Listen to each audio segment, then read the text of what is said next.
अऊज़ु बिल्लाहि मिनश्शैतानिर्रजीम बिस्मिल्लाहिर्रहमानिर्रहीम अल्लाहुम्मा सल्लि अला मुहम्मद व आले मुहम्मद।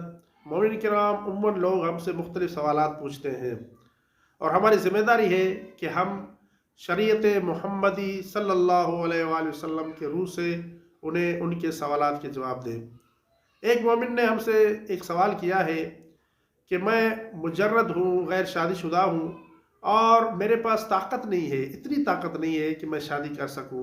बहुत से मसाइल हैं कि जिनकी वजह से मैं शादी नहीं कर सकता।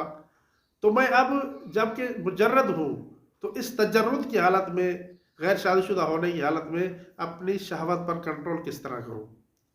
यही सवाल जब हमारे प्यारे नबी हज़रत मोहम्मद मुस्तफ़ा सल्लल्लाहु अलैहि वसल्लम से किया गया और एक शख्स आप करीम सल्लल्लाहु अलैहि वसल्लम की खिदमत में हाजिर हुआ और कहने लगा, या रसूल अल्लाह, मैं इस्तिताअत नहीं रखता, ताकत नहीं रखता, जिसकी वजह से मैं मुजर्रद हूँ। या रसूल अल्लाह, मैं शिकायत करता हूँ अपने तजर्रुद की आपकी खिदमत में।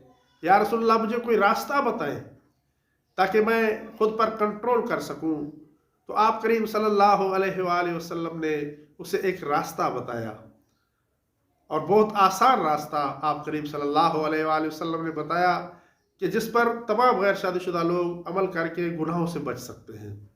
आप करीम सल्लल्लाहु अलैहि वसल्लम ने फरमाया कि तुम अपने जिस्म के बाल बढ़ाओ और साथ ही साथ फरमाया कि हमेशा रोज़ा रखा करो। और जब उस शख्स ने आप करीम सल्लल्लाहु अलैहि वसल्लम के फरमात पर अमल किया तो उसकी शहवत जाती रही। इसी तरह मौला सादिक आल मोहम्मद अलैहिस्सलातु वस्सलाम ने इरशाद फरमाया कि जब भी किसी शख्स के बाल बढ़ते हैं तो उसकी शहवत कम हो जाती है। इसलिए मैं नौजवानों से यही गुजारिश करूँगा कि रसूल खुदा सल्लल्लाहु अलैहि वसल्लम और मौला सादिक आल मोहम्मद अलैहिस्सलातु वस्सलाम की सीरत और सुन्नत पर अमल करें। इंशाअल्लाह ताला आप भी अपने ऊपर कंट्रोल कर लेंगे। वमा अलैना इल्लल बलागुल मुबीन।